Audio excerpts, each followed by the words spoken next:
Hello मित्रों, नमस्कार, good evening. स्वागत आप सभी का हमारे यूट्यूब चैनल यूपीएससी वाला एस्पिरेंट में। आज हम बात करने वाले हैं कि यूपीएससी प्रीलिम्स 2024 का जो पेपर हुआ है वो कैसा था। दूसरी बात करेंगे कि उसकी कट ऑफ कितनी रह सकती है। तीसरी हम बात करेंगे कि यूपीएससी प्रीलिम्स 2024 का रिजल्ट कब तक आने वाला है, उसके बारे में बात करने वाला है। तो तीन चीज़ों के बारे में हम बात करने वाले हैं आज इस टॉपिक में, इस वीडियो में। सबसे पहले मैं आपको बताऊंगा कि यूपीएससी 2024 का जो प्रीलिम्स का पेपर था वो काफ़ी ईजी था। ईजी की मैं बात कर दूँ कि इतना भी ईजी नहीं था कि मतलब लेकिन एक मॉडरेट लेवल का था। जो 2023 का जो पेपर था उससे तो काफी इजी था। मतलब कहने का अगर 2023 के पेपर से कंपेयर करें हम तो 2023 के पेपर से काफी यहाँ पर इजी था, ठीक है। क्योंकि 2023 का जो पेपर था वो यूपीएससी की जर्नी में सबसे टफेस्ट पेपर आता, चाहे जीएस को या चाहे सीसेट को, ठीक है, दोनों टफेस्ट था। लेकिन 2024 का पेपर जीएस का भी इजी था और सीसेट का भी इजी था, इतना कोई खास था नहीं, ठीक है।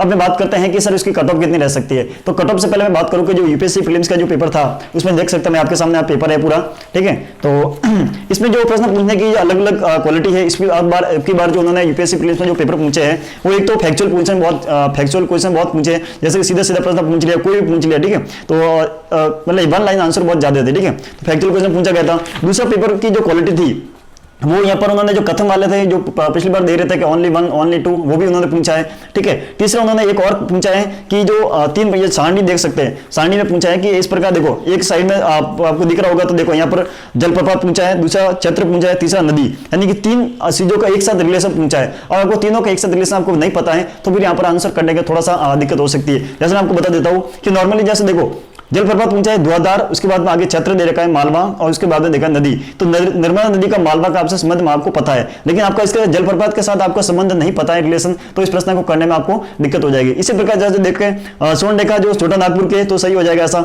नेत्रवती जो नदी है वो पश्चिमी घाट की, ये सही हो जाएगा। लेकिन इसके साथ में कौन सा है जो जलप्रपात जुड़ा हुआ है वो आपको नहीं मालूम है, तो इस प्रकार के प्रश्न करने में थोड़ी सी दिक्कत हो सकती थी, ठीक है।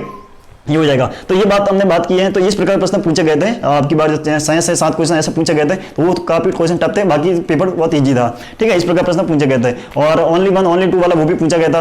अब बात करते हैं सर कट ऑफ के बारे में। तो कट ऑफ का तो देखो सब कोचिंग वालों को अलग अलग बता रहा है, कुछ कोई और बता रहा है, लेकिन मैं इतना कह सकता हूँ, मैं कट ऑफ की बात नहीं करूंगा, एक्सपेक्टेड कट ऑफ में इतनी बात कर सकता हूँ कि 2023 का कट ऑफ गई थी उससे 10 से 15 नंबर ज्यादा ही जाएगा। अगर आपकी 2023 में कट ऑफ 76-75 गई थी तो उसमें 15 नंबर ज्यादा जोड़ दो, आपका 90 या 95 के बीच में कट ऑफ रहेगी अब की बार, क्योंकि पेपर थोड़ा मॉडरेट लेवल का था, ठीक है।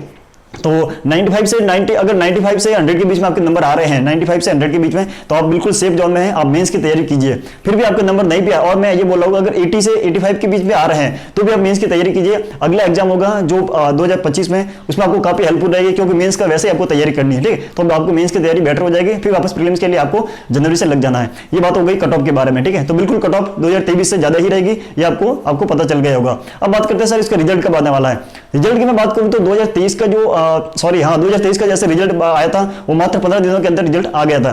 तो सेम उसी प्रकार 2024 की बात करें तो 16 जून को एग्जाम हुआ हमारा, ठीक है। 16 जून का एग्जाम हुआ तो आपका 30 जून या फिर 5 जुलाई के बीच में, 30 जून से 5 जुलाई के बीच में आपका रिजल्ट बिल्कुल आपका आ जाएगा। तो निश्चित रहिए, फिलहाल आप मेंस की तैयारी कीजिए, और जैसे रिजल्ट आता है तो हम एक बार वापस वीडियो लेके आएंगे क्या रिजल्ट के बारे में, आगे क्या आपकी स्ट्रेटेजी होनी चाहिए मेंस के लिए, ठीक है। आपका स्कोर अच्छा है तो आपको बिल्कुल आपको मेंस के लिए लग जाना है, और आपका कितने नंबर कट ऑफ नंबर बन रहे हैं वो आप कमेंट करके बताइए। मिलते हैं नेक्स्ट वीडियो में, तब तक के लिए जय हिंद, जय भारत।